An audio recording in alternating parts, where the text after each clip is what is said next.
একাদশ শ্রেণীর সেমিস্টার 1 সংস্কৃত গল্প সাহিত্যের এমসিকিউ প্রশ্ন উত্তরগুলো তোমরা দেখে নাও। এগুলো পরীক্ষার জন্য অত্যন্ত গুরুত্বপূর্ণ।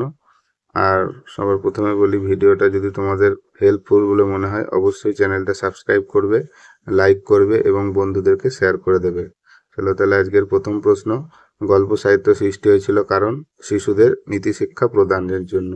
এটা বালকদের নীতিশিক্ষা প্রদানও দেয়া থাকতে পারে অপশনে। 2 নম্বর প্রশ্ন, সংস্কৃত সাহিত্যে গল্পকে বলা হতো কথা। 3 নম্বর প্রশ্ন, সংস্কৃত গল্প সাহিত্যের সর্বাপেক্ষা প্রাচীন ও জনপ্রিয় গ্রন্থ কোনটি? উত্তর হবে পঞ্চতন্ত্র। 4 নম্বর প্রশ্ন, পঞ্চতন্ত্রের রচয়িতা হলেন বিষ্ণু শর্মা। 5 নম্বর প্রশ্ন, বাইবেলের পর পৃথিবীতে বহুল প্রচারিত গ্রন্থের নাম কি? উত্তর হবে পঞ্চতন্ত্র। 6 নম্বর প্রশ্ন, পঞ্চতন্ত্রের কতগুলি সংস্করণ প্রকাশিত হয়েছে? উত্তর হবে 250-এর বেশি। ওখানে অপশনে 250ও থাকতে পারে। 7 নম্বর প্রশ্ন, পঞ্চতন্ত্রের তন্ত্র কথাটির অর্থ হলো ভাগ বা অধ্যায়। 8 নম্বর প্রশ্ন, ক্রমানুসারে পঞ্চতন্ত্রের তন্ত্রগুলির নাম হলো মিত্রভেদ, মিত্রপ্রাপ্তি, কাকুলকীয়, লব্ধপ্রণাশ ও অপরীক্ষিত কারক। এগুলো তোমরা যদি ক্রমানুসারে সাজিয়ে পড়ে নাও তাহলে তোমাদের আলাদা আলাদা করে দিলেও কোনো ভুল হবে না। যে বলতে পারে পঞ্চতন্ত্রের প্রথম তন্ত্র কোনটি, দ্বিতীয় তন্ত্র কোনটি, পঞ্চম তন্ত্র কোনটি। ঠিক আছে। 9 নম্বর প্রশ্ন, সাম দান ভেদ দণ্ড বিষয়ক গল্প পঞ্চতন্ত্রের কোন তন্ত্রে পাওয়া যায়? উত্তর হবে মিত্রভেদ। 10 নম্বর প্রশ্ন, ব্রাহ্মণ নকুল কথা পঞ্চতন্ত্রের কোন তন্ত্রে আছে? উত্তর হবে অপরীক্ষিত কারক। 11 নম্বর প্রশ্ন, বানর ও কুমিরের গল্প পঞ্চতন্ত্রের কোন তন্ত্রে আছে? উত্তর হবে লব্ধপ্রণাশ। 12 নম্বর প্রশ্ন, পঞ্চতন্ত্রের মোট কতগুলি গল্প আছে? উত্তর হবে 72টি। 13 নম্বর প্রশ্ন, সন্ধি বিগ্রহ নামে পরিচিত? উত্তর হবে কাকুলকীয়। 14 নম্বর প্রশ্ন, পঞ্চতন্ত্র এর বৃহত্তম তন্ত্রটির নাম? উত্তর হবে মিত্রভেদ। 15 নম্বর প্রশ্ন, ছাত্র সংসদী লব্ধকীর্তি বলা হয় কাকে? উত্তর হবে বিষ্ণু শর্মাকে। 16 নম্বর প্রশ্ন, রাজা অমরশক্তির কতজন পুত্র ছিল? উত্তর হবে 3 জন। 17 নম্বর প্রশ্ন, অমরশক্তি রাজা ছিলেন মহিলারোপ্য নগরের। 18 নম্বর প্রশ্ন, অমর শক্তির মূর্খ পুত্রদের শিক্ষিত করে তুলেছিল? উত্তর হবে বিষ্ণু শর্মা।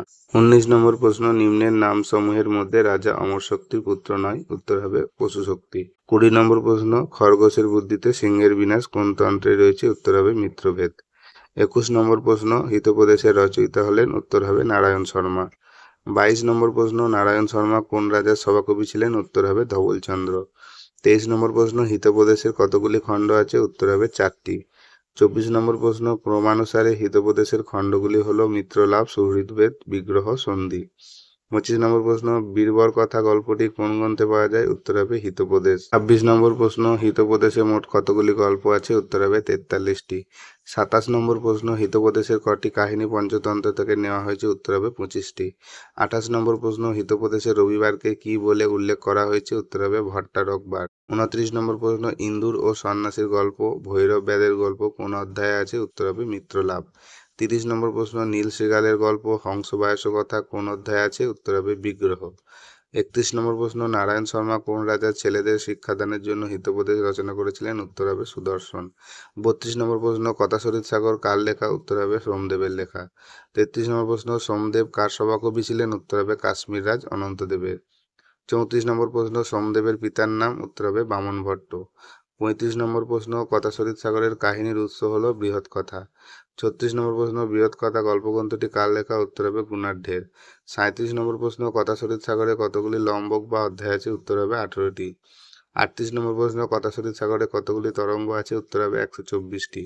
39 নম্বর প্রশ্ন, কথাশরীর সাগরে কতগুলি শ্লোক আছে? উত্তর হবে 24,000টি। 40 নম্বর প্রশ্ন, বৃহৎ কথামঞ্জরি এর রচয়িতা হলেন? উত্তর হবে ক্ষেমন্দ্র।